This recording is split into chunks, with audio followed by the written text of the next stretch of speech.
Le petit bonhomme de pain d'épices.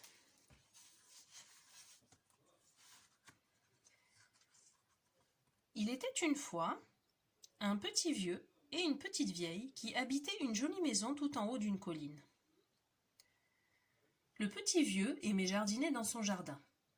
Il cultivait toutes sortes de légumes et passait de longues heures à les regarder pousser.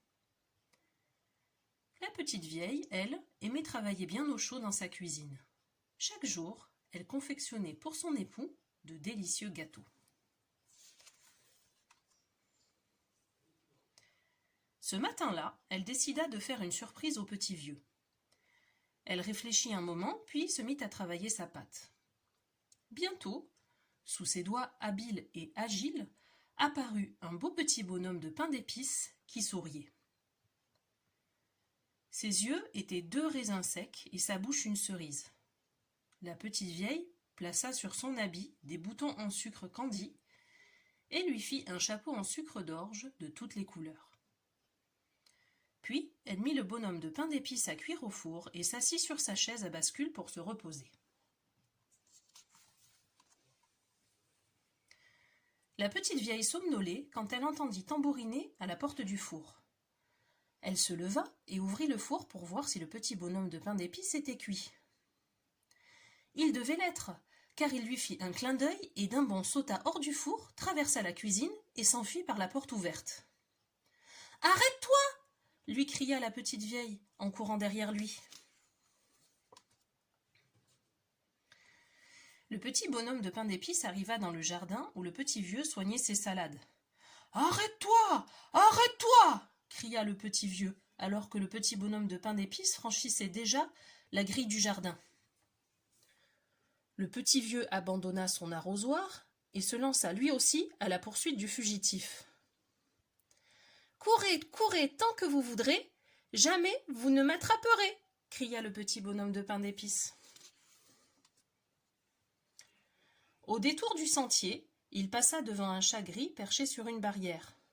« Arrête-toi, arrête-toi, arrête-toi » cria le chat. Mais le petit bonhomme de pain d'épices se mit à rire et lui répondit. « Cours, cours, tant que tu voudras, tu ne m'attraperas pas. La petite vieille et le petit vieux ne m'ont pas eu, tu ne m'auras pas non plus. » Et il continua de courir de plus belle, suivi de la petite vieille, du petit vieux et du chat gris. En traversant un pré, il rencontra une vieille jument qui broutait tranquillement. « Arrête-toi, arrête-toi » cria la jument. Mais le petit bonhomme de pain d'épices rit à nouveau et répondit. « Cours, cours, tant que tu voudras, tu ne m'attraperas pas. La petite vieille, le petit vieux, le chat gris ne m'ont pas eu, tu ne m'auras pas non plus. » Et il continua à courir de plus belle, suivi du petit vieux, de la petite vieille, du chat gris et de la vieille jument.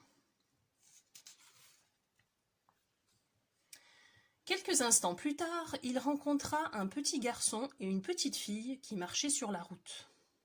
« Arrête-toi, arrête-toi » cria le petit garçon. « Arrête-toi, arrête-toi » cria la petite fille. Mais le petit bonhomme de pain d'épices se contenta de rire en leur disant « Courez, courez tant que vous voudrez, jamais vous ne m'attraperez. La petite vieille, le petit vieux, le chaton gris et la vieille jument ne m'ont pas eu, vous ne m'aurez pas non plus. » Et il continua de plus belle, suivi du petit vieux, de la petite vieille, du chat gris, de la vieille jument, du petit garçon et de la petite fille. Un peu plus loin, dans une prairie, le petit bonhomme de pain d'épices aperçut une vache noire et blanche qui ruminait au soleil. « Arrête-toi, arrête-toi » lui cria-t-elle. Mais le petit bonhomme de pain d'épices se mit à rire et lui répondit. « Cours, cours, tant que tu voudras, tu ne m'attraperas pas. La petite vieille, le petit vieux, le chat gris, la vieille jument, le petit garçon et la petite fille ne m'ont pas eu, tu ne m'auras pas non plus. » Et il continua de courir de plus belle, suivi de la petite vieille et du petit vieux, du chat gris, de la vieille jument, du petit garçon, de la petite fille et de la vache noire et blanche. Mais tous étaient épuisés, à bout de souffle. Soudain, le petit bonhomme de pain d'épices se trouva devant une rivière large et profonde. Comment allait-il faire pour la traverser? Il ne voyait ni pont, ni passerelle. Un renard roux surgit de derrière un buisson. « Grimpe sur ma queue, dit-il au petit bonhomme de pain d'épices, et je te ferai passer la rivière bien au sec. » Aussitôt, le petit bonhomme de pain d'épices sauta sur la queue du renard roux, et ils commencèrent la traversée. Le renard nageait vite et bien, mais l'eau montait. « Saute sur mon dos si tu ne veux pas être mouillé, petit bonhomme, » conseilla le renard. Et le petit bonhomme de pain d'épices sauta sur le dos du renard. Et ils continuèrent la traversée. Mais l'eau montait encore. « Saute sur ma tête, petit bonhomme, » dit le malin renard. Et le petit bonhomme de pain d'épices sauta sur la tête du renard, mais l'eau montait, montait toujours. « Saute vite sur mon nez !»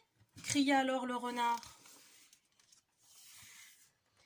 Et le petit bonhomme de pain d'épices sauta, mais jamais il ne retomba sur le nez du renard.